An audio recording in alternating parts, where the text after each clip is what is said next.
Hello viewers, আসসালামু আলাইকুম। Welcome back to my channel. আপনারা সবাই কেমন আছেন? আজকে ব্লগটি শুরু করলাম বিকাল থেকে। আমার চাচা শ্বশুরের গরুর ঘরের পাড়ার মধ্যে আগুন লেগেছে, তো সবাই দৌড়াদৌড়ি করে আগুন নিভাতে ব্যস্ত। আমিও পানি দিয়ে এসেছি, ঘরে এসে একটু ভাবলাম ভিডিও করি।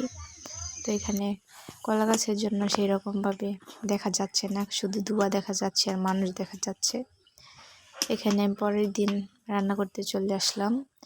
আজকে বিকেলে আমার হাজব্যান্ড বাড়িতে আসবে, তো ভাবলাম দুপুরে কি রান্না করব। তো ফ্রিজে কিছু গরুর বুড়ি ছিল আর মাছ আছে। আজকে অন্য মাছ রান্না করব না, ভাবলাম বুড়ি রান্না করি আর পাঙ্গাস মাছের মাথা দিয়ে বেগুন দিয়ে রান্না করি। পাঙ্গাস মাছের মাথা দিয়ে তরকারিটা খেতে কিন্তু দারুণ লাগে, তাই ভাবলাম আজকে রান্না করে ফেলি। এখানে আমি আগে থেকে সব কিছু কুটে ধুয়ে রেডি করে নিয়েছি। আমি ভাত রান্না করে নিয়েছি আগে, এখন আমি তরকারিটা বসাবো। তো পাঙ্গাস মাছের মাথাটা আমি ভালো করে ছোট ছোট করে কেটে তারপর লবণ দিয়ে ভালোভাবে ধুয়ে নিয়েছি। আমার ভিডিওটি যদি আপনাদের ভালো লাগে তাহলে অবশ্যই আমার চ্যানেলটাকে একটা সাবস্ক্রাইব করে দিয়ে আমার পাশে থাকবেন। আর অবশ্যই আমার ভিডিওটি দেখার আগে একটি লাইক দিয়ে ভিডিওটি দেখা শুরু করবেন। পাশে থাকা বেল আইকনটি অবশ্যই ক্লিক করে দেবেন, তাহলে আমি ভিডিও ছাড়ার সাথে সাথে আপনারা ভিডিও পেয়ে যাবেন। এখানে আমি মাছের মাথাটা ভালোভাবে কষিয়ে নিয়েছি, এখন বেগুনগুলো দিয়ে আবার ভালোভাবে কষিয়ে নেব। তো বেগুনগুলো দিয়ে ভালোভাবে কষিয়ে নিচ্ছিলাম, এখন আমি কিছুক্ষণ ঢাকা দিয়ে দেব। এভাবে কিন্তু বেগুন দিয়ে পাঙ্গাস মাছের মাথা দিয়ে আপনারা খেয়ে দেখতে পারেন, খেতে কিন্তু দারুণ মজা হয়, ভালোই লাগে খেতে। এই তরকারি আমার হাজব্যান্ডের তত একটা পছন্দ না, কারণ ও বেগুন বেশি একটা খেতে চায় না। আমি আবার খাই। গরুর বুড়িটা আমার খুব পছন্দ, ওইগুলো একটু কমই খায়।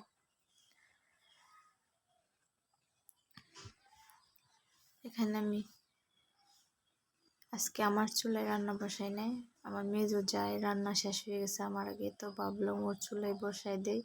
আমার চুলায় আর কখন আগুন ধরাবো, তো এই চুলায় বসে আজকে রান্না করে ফেললাম। আমার তরকারিটা হয়ে গেছে, এখন আমি তরকারিটা নামিয়ে নেব। এই তো আমার তরকারিটা দেখতে কিন্তু অনেক সুন্দর লাগছিল। এখানে আমি গরুর বুড়িটা রান্না করে নেব। তো কড়াইটা পরিষ্কার করে ধুয়ে তারপর বসিয়ে দিলাম। এখানে পেঁয়াজ আর কিছু রসুন দিয়ে দিলাম। এখন এগুলো ভালোভাবে ভেজে তারপর রান্না করে নেব। এখানে ভিডিওর প্রথমে আপনারা যে দেখতে পেরেছেন আগুনের যে বিষয়টা, বাচ্চাদের হাতে নাগালে আপনারা কেউ ম্যাচ এগুলো রাখবেন না। বাচ্চারা তো অনেক দুষ্টু হয়, কারণ ওরা বুঝতে পারে না আসলে কি থেকে কি হয়ে যাবে। ম্যাচ নিয়ে আমার চাচা শ্বশুরের নাতিন, ওর বড় ছেলের ছেলে খেলতে খেলতে গিয়ে আগুনটা ধরিয়ে দিয়েছে। তো সবাই দেখে দৌড়াদৌড়ি করে গিয়ে আগুনটা নিভিয়ে তারপর বাড়ি আসছিলাম। আমার রান্না বান্না আপনাদের কার কার ভালো লাগে অবশ্যই কমেন্টে জানাবেন। এখানে আমি সব ধরনের মশলা কষিয়ে গরুর বুড়িটা দিয়ে দিলাম। গরুর বুড়িটা আমি আগে যখন এনেছিল তখন আমি ভালোভাবে ধুয়ে পরিষ্কার করে কেটে তারপর জাল করে ফ্রিজে রেখে দিয়েছিলাম। তো আমার পরে আর ধোয়ার কোনো প্রয়োজন ছিল না, অনেক সুন্দর করে রেখে দিয়েছিলাম। তো শুধু বের করে এভাবে রান্না করে নিচ্ছি। তো সাথে আমি কিছু আলু দিয়ে দিলাম। তো আলু দিয়ে ভালোভাবে কষিয়ে তারপর পরিমাণ মতো পানি দিয়ে দেব। গরুর বুড়িটা কিন্তু আমার কাছে অনেক ভালো লাগে খেতে, আপনাদের কার কার গরুর বুড়ি পছন্দ অবশ্যই কমেন্টে জানাবেন। এখানে আমি তো ঝোল দিয়ে দিলাম পরিমাণ মতো। এখন ঢাকা দিয়ে আমার কিছু কাজ আছে, হাঁড়ি পাতিল আছে, ওইগুলো ধুয়ে নেব।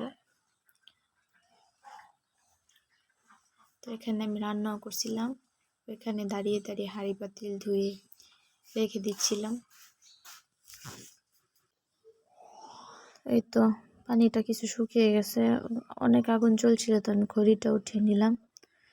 এই তো ভালোভাবে বেজে নিয়েছি, আরও কিছুক্ষণ বসিয়ে রাখবো, বসিয়ে একটু ভাজা ভাজা করে নেব। কিন্তু আমার রান্নাটা শেষ। আজকের ভিডিওটি এই পর্যন্ত। সবাই ভালো থাকবেন, সুস্থ থাকবেন। আল্লাহ হাফেজ।